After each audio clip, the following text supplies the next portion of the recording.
मातोश्री, ठीक आहात ना? आम्ही कधीचे दार धरून बसलो होतो, थकलो, अगदी घाबरून गेलो होतो आम्ही. म्हटलं या आधी असं कधीच झालं नाही आणि आज हे फक्त आमचा जीव भांड्यात पडला. सकाळपासून काही खाल्लंही नाही तुम्ही. परंतु आम्हाला भूक नाहीये. जेवणाचा थाळा घेऊन जा.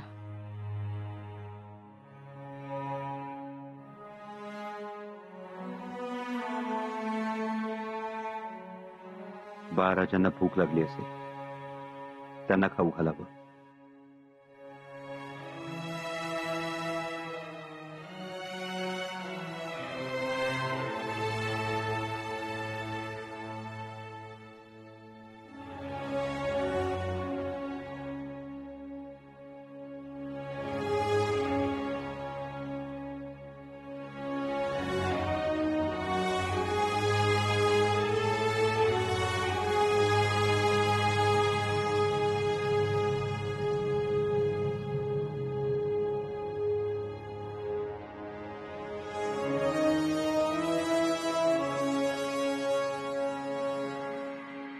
मातोश्री, शंभूराजे. मातोश्री, बोलणं नंतर.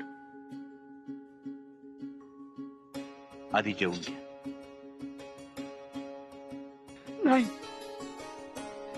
या पवित्र रायगडावरचा अन्नाचा घास खाण्याच्या काबिल नाही आम्ही.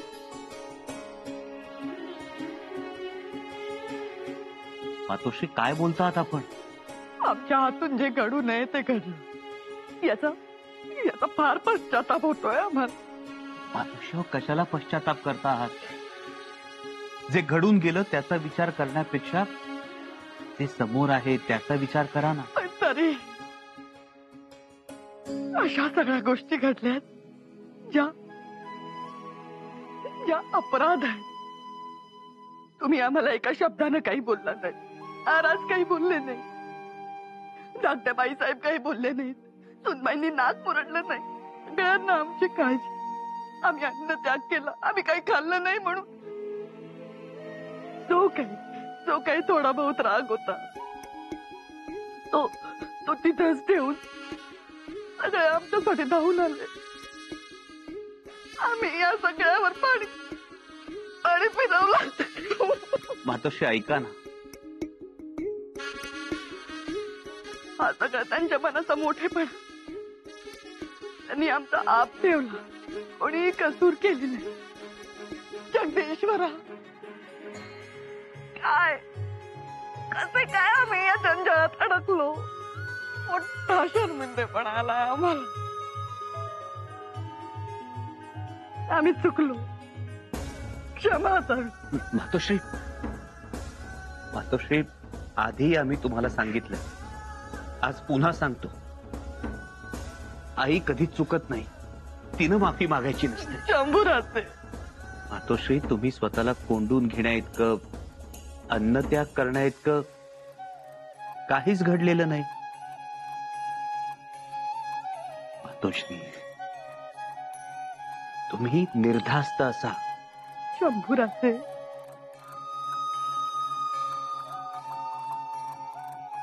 तुम्ही फार मोठे आहात. फार मोठ्या मनाचे आहात तुम्ही. महान आहात. मातोश्री, आऊसाहेबांनी आम्हाला एकच गोष्ट सांगितली हो.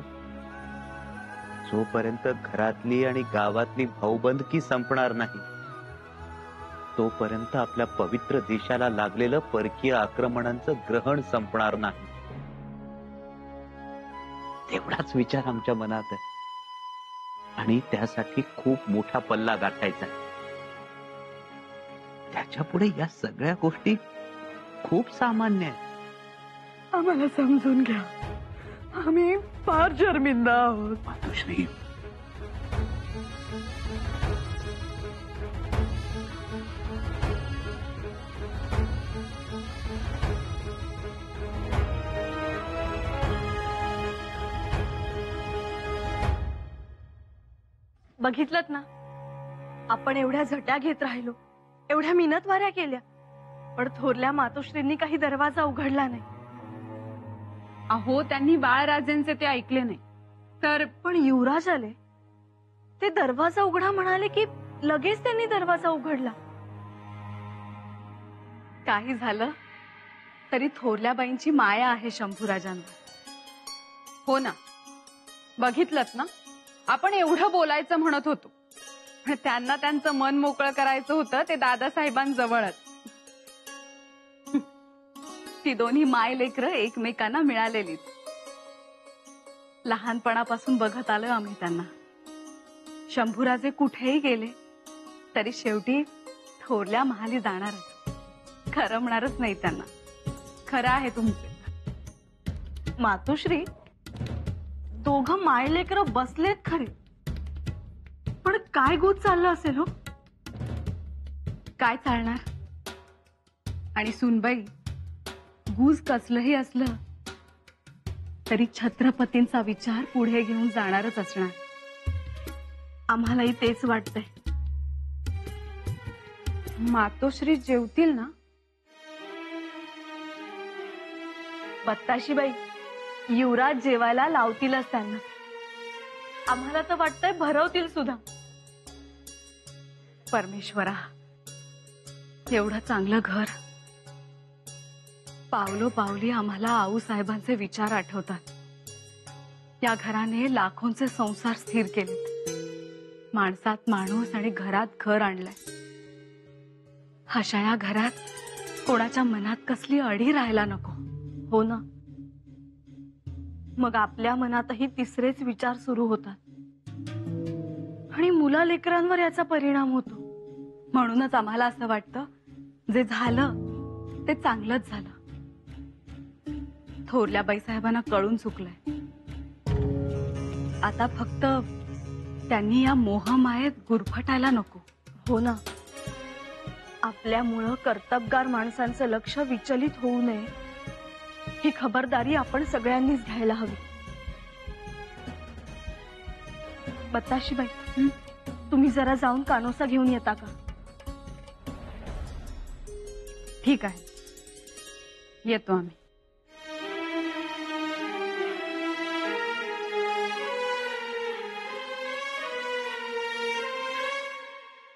कुणी खोडसाळपणा केला या, हे समजा या वाव मिळनासा झाला या.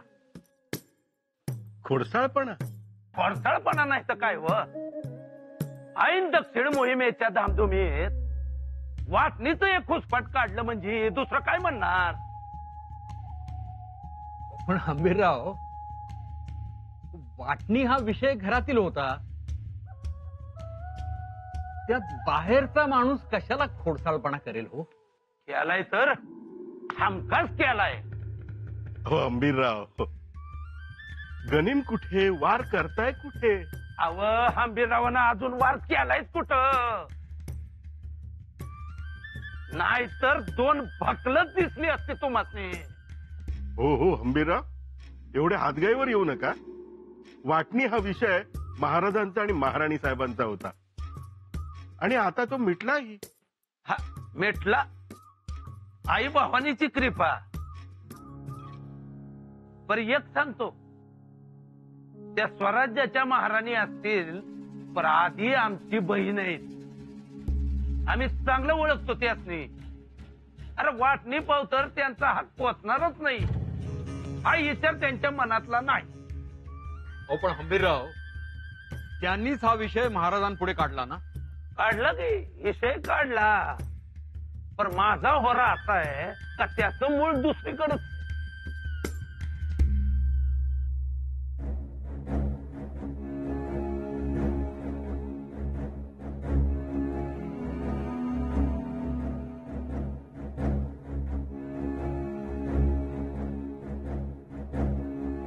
महाराज,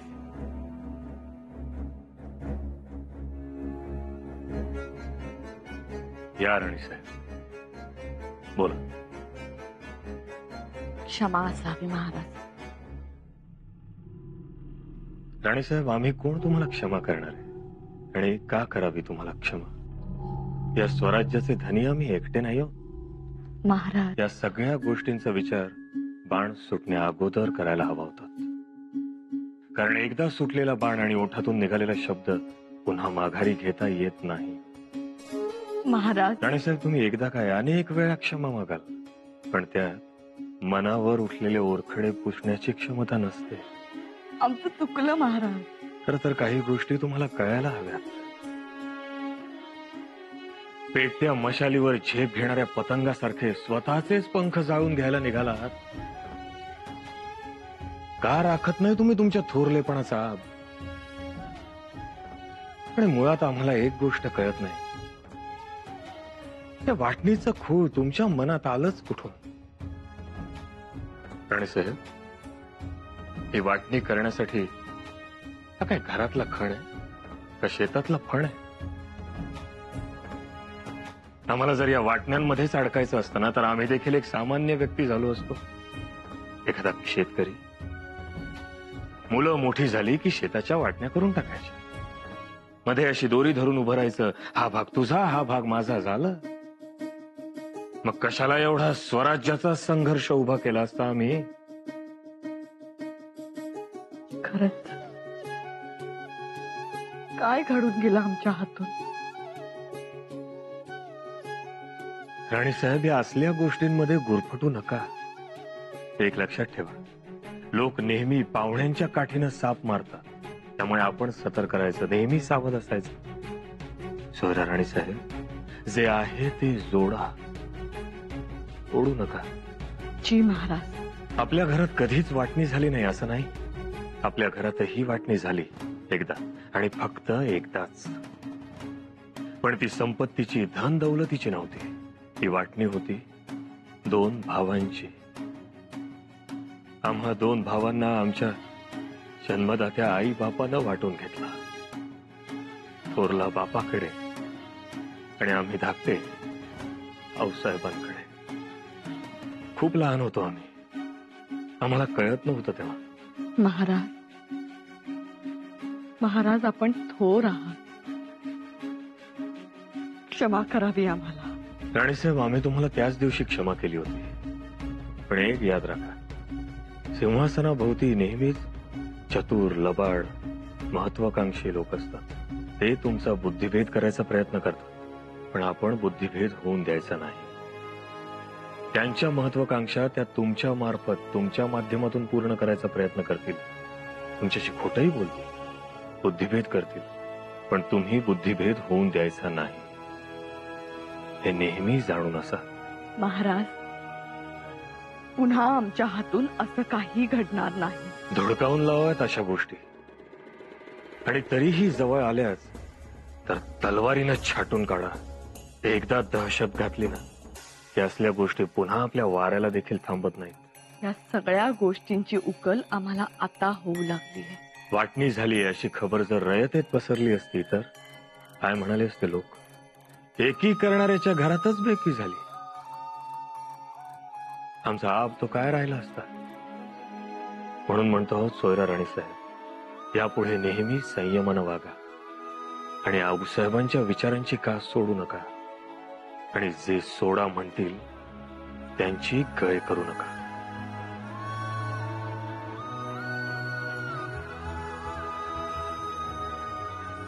आम्ही आता आशांची गय करणारच नाही. अनाजी पंत कुठे? अनाजी पंत जगदीश्वराच्या मंदिरात गेलेत. असं?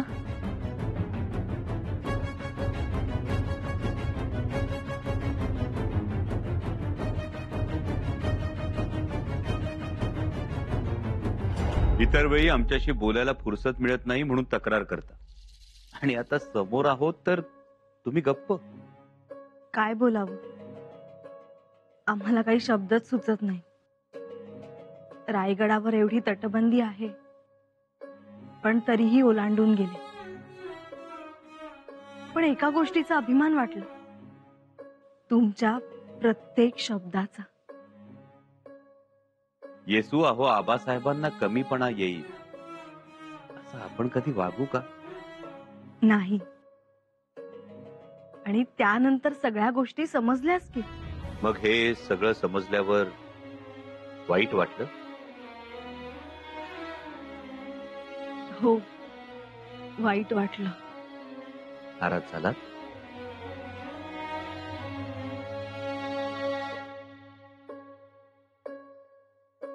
एक स्त्री म्हणून नाराज झालो, पण छत्रपतींची सून म्हणून नाराज होण्याचा अधिकार आम्हाला नाही. दुःखही वाटलं, पण छत्रपतींची सून म्हणून दुःखही करता येत नाही. युवराज, इथे गडावर राहत असताना डोळ्यात आलेले अश्रू पापडीलाही कळू न देण्याची कसरत करावी लागते.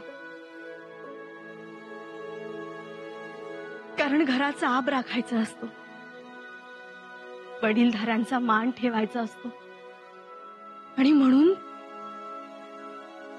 वैयक्तिक सुखदुःखाला महत्व देता येत नाही. खरंच.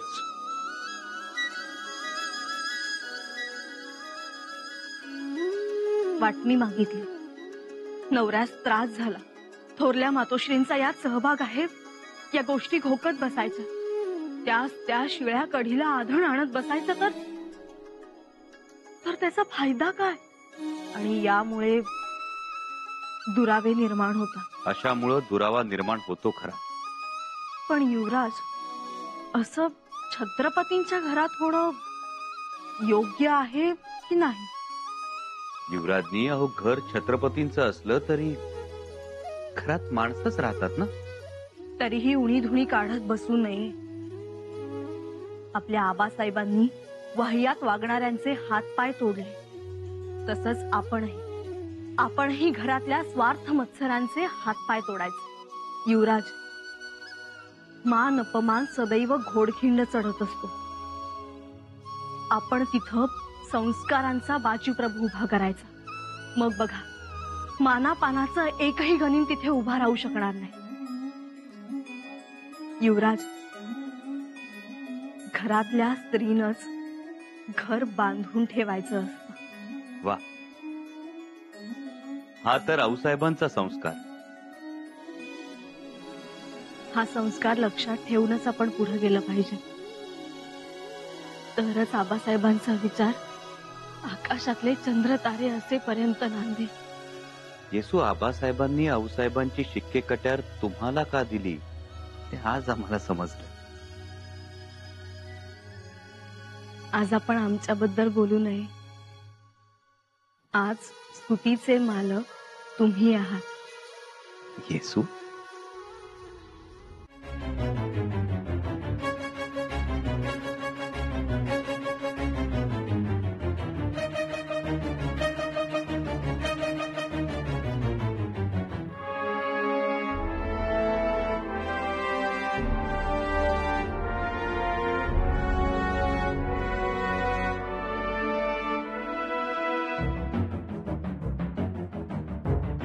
पंत, महाराणी साहेब, एकीकडे विष प्राशन करून सगळ्या जगाचं कल्याण करणाऱ्या जगदीश्वराची आराधना करता, आणि दुसरीकडे शिवरायांच्या घरात तुहीच विष पेरता. आमच्या मनात हे वाटणीचं विष भिनवलं. कशासाठी? आमची नामुष्की झाली, नाचक्की झाली. महाराजांच्या नजरेतून पडलो आम्ही. आमच्या सोन्यासारख्या लेकराबद्दल मनात नाही ते विचार आले. आमच्या विचारांची दिशाभूल केली. आमचा आप घालवायचा मार्ग दाखवला. किळस वाटली आमची आम्हाला. नका असा विचार करू. एक बाण वाया गेला म्हणून काय भात्यानं घाबरायचं नसतं. यापुढे ही असली भाषा बंद. अहो, पण बाळराजेंचे भविष्य. खामोश.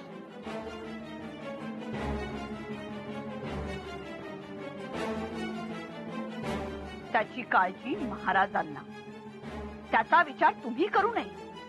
आणि यापुढे आम्हाला काही सांगू अगर शिकवू नका. अन्यथा सुन्नीस पदाचा मुलाहिजा ठेवला जाणार नाही, हे लक्षात असू द्या.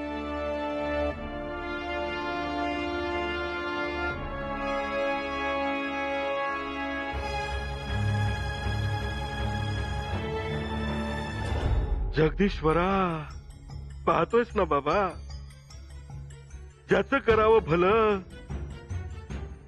असो. आज विष उतरलंय असं जरी त्यांना वाटत असलं, पण पुन्हा उफाळून आलं वर की या अनाजीकडे धाव घेणार त्या.